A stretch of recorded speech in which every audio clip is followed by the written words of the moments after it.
The doctor's in the console room. He's thinking about when he left Jack and Nathan back on Earth. I should probably check up on them, he said. It's been a while. He got up and walked towards the TARDIS console to set the coordinates to Earth, and he pulled the DMAT lever. You know what?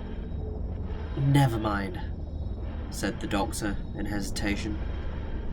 They're probably doing just fine without me.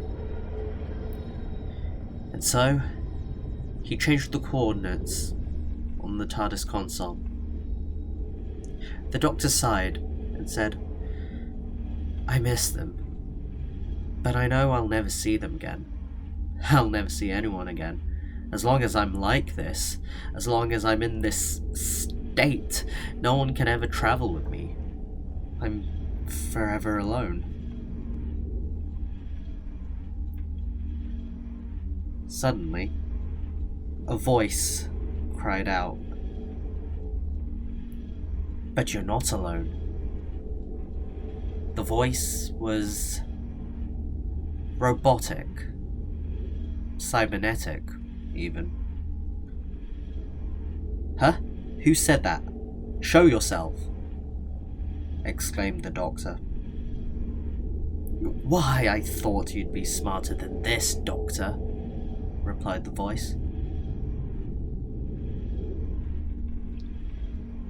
Who are you?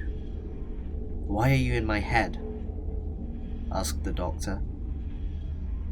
The voice replied, I am the Cyber King.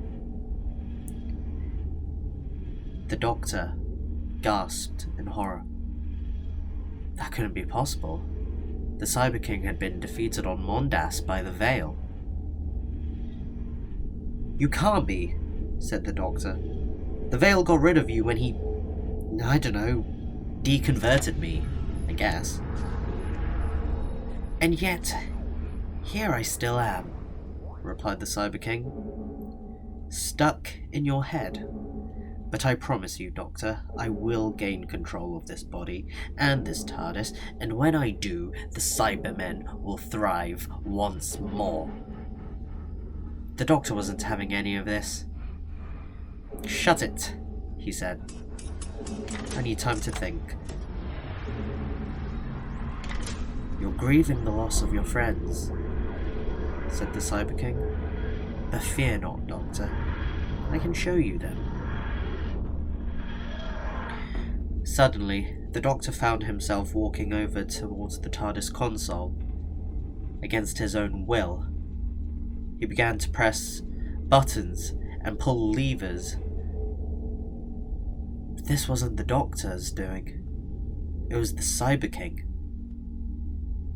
How are you controlling my body already? Yelled the Doctor in horror. Stop it! The Doctor found himself walking over to the TARDIS monitor. Observe, Doctor, said the Cyber King. On screen, the Doctor could see Nathan walking with a girl. Ah, Nathan Blake, said the Cyber King. I was always more fond of him than Jack.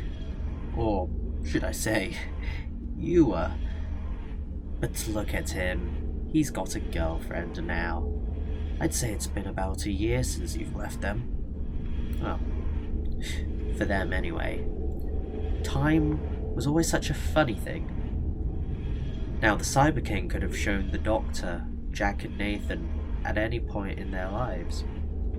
He could have shown him them just moments after being left on Earth. But he decided to show the Doctor this moment, for a reason. The Cyber King was taunting him. What about Jack? Is he okay? Asked the Doctor with concern. The image on the TARDIS monitor then began to change, and Jack could be seen inside of an office. It wasn't a very interesting office. The walls, the floor, the ceiling were all made out of wood. there was a singular, large window behind his desk. Jack Driver, said the Cyber King. What a peculiar name. Driver. Seems like he's found himself a job. Good for him. It seems like they've both moved on, said the Doctor solemnly. By now the Doctor should be used to this. People are always joining him and then leaving. But it never gets easier. And the Cyber King knew this. Of course they have, you nitwit. Did you think they'd sit around all day, every day, waiting for you? I suppose deep down inside, the Doctor did expect that to happen. After all, he wasn't planning on leaving them forever. He was going to try and find a way to fix himself and remove the Cyber King from his body. But overall, the Doctor knew the Cyber King was right. I suppose you're right, he said. Now, I'd quite like control over my body. But the Cyber King wasn't done just yet. Oh, Doctor, I'm not just here to have a chat, he said. I'm the Cyber King, for God's sake. My goal is to conquer the universe. If you're the Cyber King, then where are your Cybermen, huh? Replied the Doctor smugly. The Doctor suddenly found himself walking over to another panel on the TARDIS console.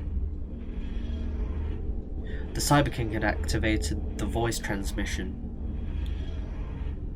Cybermen, hear me. It is I, your king. I have returned to continue our conquest of the universe.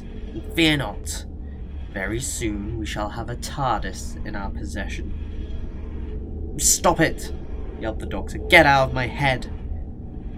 The Doctor quickly cut the transmission off. Hopefully, it didn't reach the Cybermen. Otherwise that would be very problematic. Oh no, Doctor, I'm afraid I can't do that, replied the Cyber King. Whether you like it or not, I am you and you are me. We are the same. This is what it means to permanently travel alone, Doctor, and you must now accept that your body belongs to the Cybermen. No more companions, you don't need them anyway. For I will be the only companion that you will have for the rest of eternity. Now, for a moment, the Cyber King's voice sounded almost soothing, consoling. Just for a moment, it really felt like the Doctor was no longer alone. But deep down inside, the Doctor knew that he couldn't give up this battle just yet. What if I regenerate? Asked the Doctor. What happens then? The Cyber King laughed and said, Try it and see what happens. The Doctor considered regenerating just for a moment. But in the end, he knew it probably wasn't going to work anyway. That's what I thought, said the Cyber King. You're weak. The Doctor replied defiantly, No, I'm not. I promise you, Cyber King, I will not stop fighting until I gain 100% control over my body and until you're out of my head for good. The Cyber King responded with contempt. Then let the battle commence, Time Lord.